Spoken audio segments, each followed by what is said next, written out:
ఆదిలాబాద్ జిల్లా భైంసా పట్టణంలో బీజేపీ నాయకులు సమావేశమయ్యారు. ఈ సమావేశంలో ఆదిలాబాద్ ఎంపీ గోడెం నగేష్, ఎమ్మెల్యేలు ఏలేటి మహేశ్వర్ రెడ్డి, రామారావు పటేల్ పాల్గొన్నారు.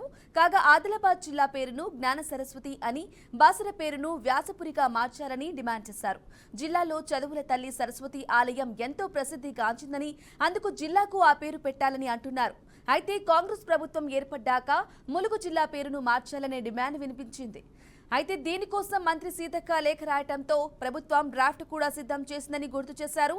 ఎన్నో ఏళ్లుగా ఆదిలాబాద్ జిల్లా పేరు మార్చాలని డిమాండ్ చేస్తున్నా పట్టించుకోవటం లేదని అంటున్నారు. ప్రభుత్వం ఇప్పటికైనా దృష్టి పెట్టి జిల్లా పేరును అలాగే బాసర పేరును మార్చాలని బీజేపీ నేతలు కోరారు.